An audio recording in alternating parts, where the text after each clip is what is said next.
great uprising against King Charles III of the UK, predicted by Nostradamus in his texts, his quadrants, and from the articles I'm briefing, it's already started.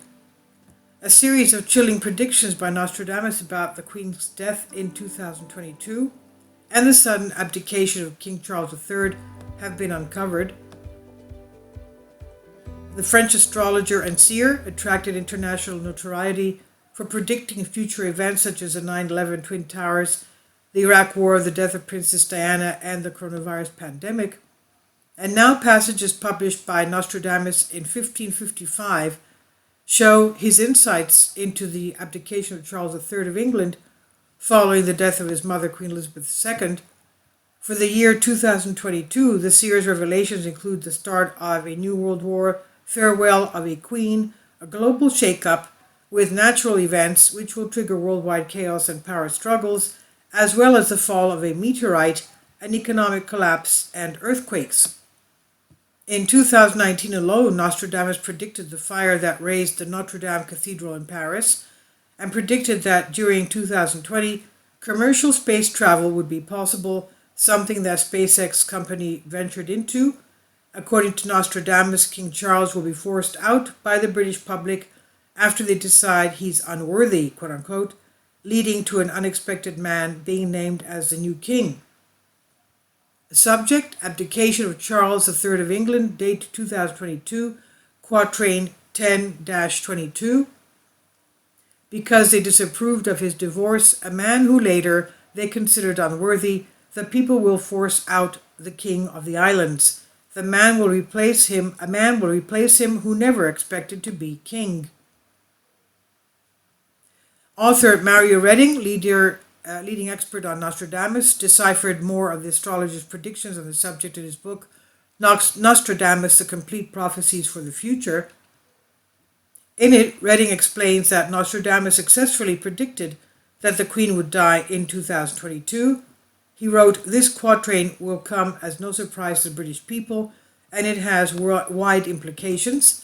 The preamble is that Queen Elizabeth II will die circa 2022 at the age of around 96, 5 years short of her mother's term of life. Prince Charles will be crowned in her stead and become king of the islands, the implication here being that he's no longer king of the other regions in the world over which his mother reigned, that is Canada, Australia, New Zealand, etc., which will have in their interim become republics." Now, I finished high school, I'm also Canadian, and I finished high school in Canada, Montreal. And every single morning, we would recite the Lord's Prayer, and sing the hymn to the Queen. God save our gracious Queen. Long live our noble Queen. God save the Queen. Every single morning. Now, back to this. According to Nostradamus, Charles' reign will be brief and utterly disastrous. His subjects, the British people, will rise up against him, furious with his betrayal of the British nation. Could Nostradamus be referring to Charles' close friendship with Klaus Schwab and his allegiance to the World Economic Forum? Charles has already sworn allegiance to the globalist WEF, signaling that the Great Reset is his number one priority, which places the sovereignty of his nation in peril. Then again, Nostradamus could be referring to Charles' close friendship with Jimmy Savile, Britain's most prolific, Now, there are plenty of reasons why the British people could be said to rise up against Charles III. Don't forget his role in the tragic death of Princess Diana, the young, beautiful wife he was determined to cast aside. Charles' shady past should come as no surprise. Britain and the Commonwealth now have a sovereign who is a descendant of Dracula, the tyrant who dipped his bread and impaled his victims. So perhaps it's not surprising Charles is close friend with Klaus Schwab, globalist overlord, whose plans for autocratic enslavement of the human race represent a modern version of that. Now, Nostradamus goes on to claim that the public's ongoing anger towards Charles is so great that when his agenda is revealed, he will be forced to abdicate. Redding explains, quote, "The pressure on him is so great, and his age so much against him, that Charles agrees to abdicate in favor of his son. The question is which son? For in the last line, Nostradamus makes it very clear that a man will replace him who never expected to be king.